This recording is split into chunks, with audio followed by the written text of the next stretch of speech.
Torej, dobrodošli.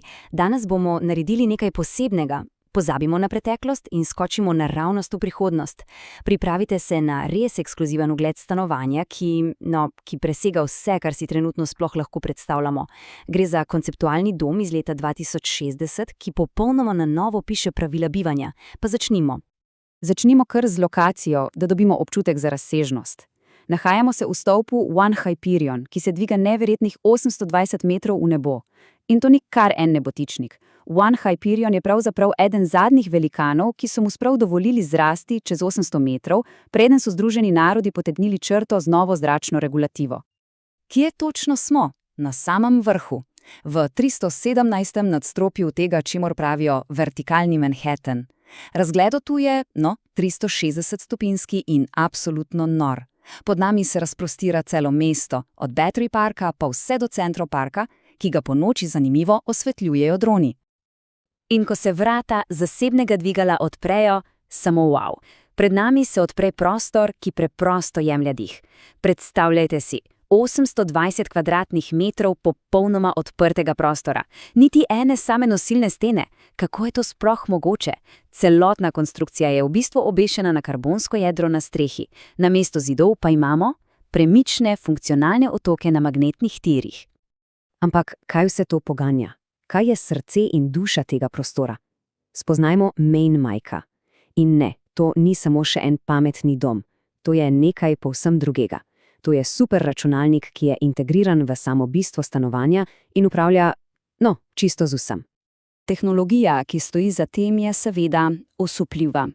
Main Mike je kvantni optični procesor, vidimo ga kot tole lebdečo kroglico v prozornem stebru. Večinoma sicer deluje v oblaku, ampak lastnik je bil neomajen in je zahteval tudi možnost air gap načina. To pomeni popolno fizično izolacijo od omrežja. Zakaj? Zaradi najvišje možne stopnje varnosti, seveda. In Mike ni samo hladen računalnik, ne. Ima svojo osebnost. Njegov glas je res nekaj posebnega. Predstavljajte si mešanico lastnikovega glasu iz leta 2025 in zvoka, ki bi ga morda ustvaril skladatelj Brian Eno po 30 letih meditacije. In pozabite na zaslone. Mike sporočila projicira kar naravnost v zrak kot nekakšne svetlobne zapise. V redu, poglejmo si zdaj, kako je ta prostor sploh organiziran. Začnimo z delom, kjer se meja med tem, da nekaj kupiš in tem, da nekaj ustvariš na industrijski ravni, popolnoma zabriše. Ja, tole res ni nek hobi kotiček v garaži. Livarna je prava osebna tovarna. 7 industrijskih 3D tiskalnikov ustvarja predmete iz keramike, titana in konela. 6 robotskih rok vse skupaj avtomatizira, ogromen CNC stroj pa reže karbonske plošče.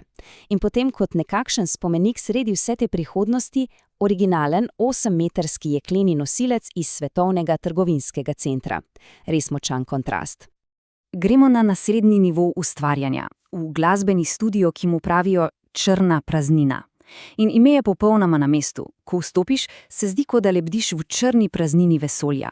Inštrumenti so kot iz znanstvene fantastike. Klavir, katerega tipke dobesedno fizično spreminjajo obliko in občutek pod prsti. Pa sintetizator, ki ga ne upravljaš z rokami, ampak kar neposredno, z mislimi. V redu, dovolj ustvarjanja. Poglejmo, kako se v tem domu sprošča, kako se gledajo filmi ali igrajo igre. Ker tudi to je, seveda, na popolnoma drugem nivoju. Domače kino se imenuje Brezno. In ja, poglejte to primerjavo. To ni korak naprej, to je kvantni preskok. Tukaj ne govorimo več samo o ločljivosti 32K na ogromnem 22-metrskem zaslonu. Govorimo o popolni potopitvi vseh čutov. Predstavljajte si, da med prizorom v Tokiu dejansko zavohate dež ali pa med prizorom v puščavi občutite veter. In seveda, igriškarska cona ni nič manj brezkompromisna. Simulator vožnje, to ni igrača. To je pravi karbonski sedež iz dirkalnika Formule E za leto 2052, nameščen na 12 hidravličnih aktuatorjev. Ko zapelješ čez robnik v Monzi, ti dobesedno strese zobe.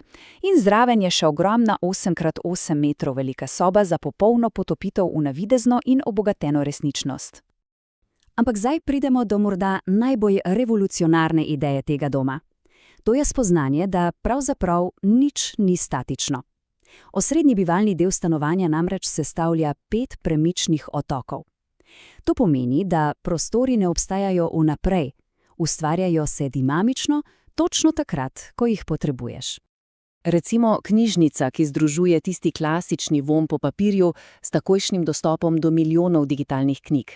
Ali pa bar, ki, to je noro, analizira hormone v zraku in ti glede na razpoloženje zmeša popoln gin.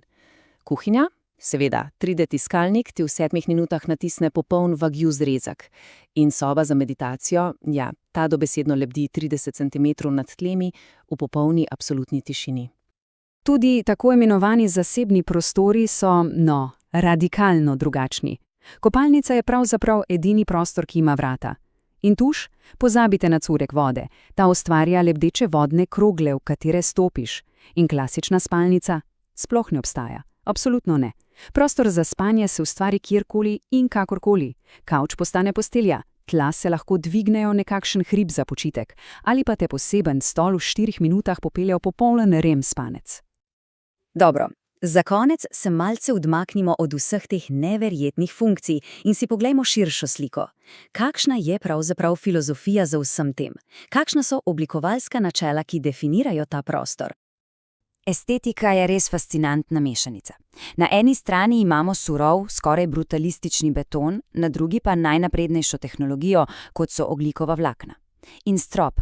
Strop ni samo strop. To je platno, ki lahko poustvari popolno nočno nebo nad New Yorkom iz leta 1880. Iz časov, preden je svetlobno onesnaženje skrilo zvezda. Kakšen detajl! In zdaj pripravite se na morda največje presenečenje od vseh.